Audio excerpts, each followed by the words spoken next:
With a return to action highly in doubt, here's a ranking of 2020's NBA free agents by position. I'll show you the top 3 talents available 1 through 5 this year, proving it's an overlooked free agent class. So which of these players could be changing jerseys this summer? Quickly, the 2019 Community Speaks Giveaway Awards have been shipped to last year's top 5. 2 shoutouts next video, the questions coming up, but congrats to last year's winners. Now into the ranking. Starting with the available point guards, where there's very limited options for teams looking to upgrade at this position. Jordan Clarkson's the 3rd best available, who's shown in a contract year, splitting time with the Cavaliers and Jazz, that he'll be a valuable pick-and-roll creator for any team. Clarkson's raw speed is next-level elite, however, the pace to his game with his tight handle and crafty finishing are the biggest reasons he's a 6th Man of the Year candidate, and shot a career best in field goal percentage. With Utah having $21 million in luxury tax space, I say he remains in Salt Lake City. Next, with hefty veteran experience and a seamless quarterbacking nature, if a contender's desperately in need of a crafty shot creator with experience and IQ at point guard, Goran Dragic's the ideal guy to target. Since he'll be 34 by free agency and Miami's got a multitude of up-and-coming players they'll need to commit to, after 6 seasons with Miami, it's likely Goran's played his final game in a Heat uniform. Dragic would have to take a slight pay cut, but he likely wants to win a ring. With the Lakers potentially having $20 million in cap space next year, the Dragon could be the piece that makes LA clear-cut title favorites next year. Ranking as the best 2020 point guard available is the rangy 3-point marksman and up-and-coming two-way prodigy Fred VanVleet. Frederico's got some pesky defense as he's put up the 4th most amount of steals per game this season, an annoying passing lane and on-ball defending menace. VanVleet also led the league in deflections each night, while offensively, he's got a brilliant repertoire of hesitations, stepbacks, and spins combined with flashy passing, distant shooting, and shocking finishing at the rim for his size. Very small chance Toronto loses him. I mostly think that's the case because the Raps have $52 million in luxury cap space for next year. According to Forbes, both Tim Hardaway Jr. and the Mavericks are possibly interested in a long-term extension. Because he's having a career year, he'll definitely opt out of his player option with the Mavs next year where he'd make $18.9 million. But it's best the talented, springy scorer capitalizes on the nice year he's had and gets multiple more years of making 15+ mil per year. Possibly the best marksman in the league, it's crucial the Nets come to an agreement with the floor spacer for the Snake and Uncle Drew next year, Joe Harris, making over 41% of his shots from behind the 3-point line this season. That was actually a down year for the Nets sniper, as the season prior he made a staggering 47.4% of those shots to lead the NBA in that area. I think the Nets have a great thing going in their organization right now, and I think they signed Joe on the first day of free agency. A tad more versatile offensively than Joe is the French guard lighting it up in downtown Orlando, Evan Fournier.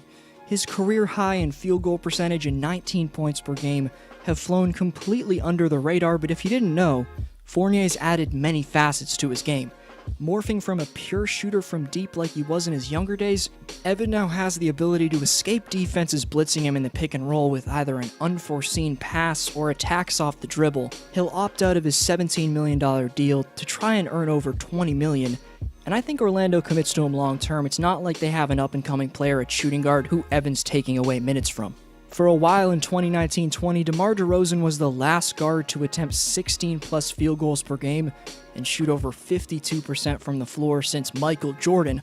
Even though he struggles at times defensively, that stat just shows you how advanced DeRozan's efficiency has become since his days with the Raptors where they demanded him to shoot the 3-point shot. At first, I didn't think it would be a good fit, but I'd love to see him in a Hawks uniform where, as his career progressed and Kevin Huerter developed, DeMar could shift into Atlanta's 6th man. Regardless, he's reportedly unhappy in San Antonio, and he may want to contend for a title immediately, so he could go somewhere else. The 5th best small forward available next summer's Derrick Jones Jr., but the 23-year-old 2020 dunk champs got as much potential as any player discussed this video. Amongst all forwards in defensive rating, Jones is right beside the most reputable lockdown wing defenders in basketball, ranking as the 7th most valuable defender in the NBA. He's yet to keep his 3-point shot consistent, but his 7-foot wingspan and insane bounce essentially makes Derrick Jones Jr.'s upside unlimited. Heat president Pat Riley knows what he's doing and will likely keep him in Miami. Danilo Gallinari's changed his reputation as an injury-prone player into the lethal scorer he was once known as in his last 2 seasons. 2019-20 saw him put up around 20 points on pretty damn solid efficiency. If Gallo wants to put NBA champion on his resume, he should sign and take a pay cut to return to the Clippers, who have $24 million of luxury tax space available. Danilo's currently making $22 million per year. Maybe it's about the money, but as a longtime fan of the 12-year crafty wing-scoring vet, I want to see him competing deep into the postseason. A solid athlete, an all-out hustle player on both sides of the ball. You probably don't think of great passer when you hear Rondae Hollis-Jefferson's name, but he has an underrated awareness to make passes that very few at his position could make. Hollis-Jefferson's also an elite board getter, ranking first just above Jimmy Butler among small and power forwards for the most offensive rebounds per game in the league. His defense also helped fill a massive hole on the wing for the Raptors after they lost Kawhi. If Toronto makes Rondae a top priority, they can probably lock him up early in free agency, but they have a bunch of crucial players they have to commit to. He'll be on a bunch of contenders' radar looking to upgrade their toughness. I think either the Celtics or the Pacers would be a perfect fit. Storming back onto the scene this year, Carmelo Anthony's free agency value is about to be sky high, especially given how his rhythm will be even better next year. Considering he was a free agent for exactly 1 year and 7 days, and then made his highest percentage of three-point shots since 2016-17, shows that this new motivated version of Melo could be something special in 2020-21.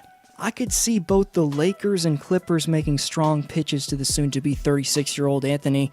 That is if he's willing to take a bench role, but quite honestly, staying put in Rip City with the Blazers is the best fit for him in my opinion. Denver's likely going to let Paul Millsap walk, as youngins Michael Porter Jr. and Torrey Craig should be able to fill the power forward spot for Denver.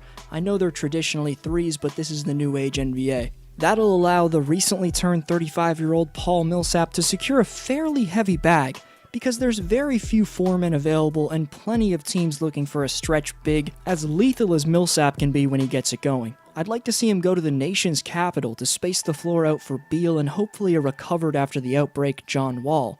DC would add a veteran in Paul that could mentor the likes of Rui Hachimura, Maurice Wagner, and Thomas Bryant, while staying in win-now mode, which is crucial being they're committed to their all-star backcourt long-term. The young floor-spacing big that broke out for those very Wizards after being moved from San Antonio is the sniping Latvian Davis Bertans. I think he fits perfectly with almost any team, but most specifically with the Thunder in Oklahoma City.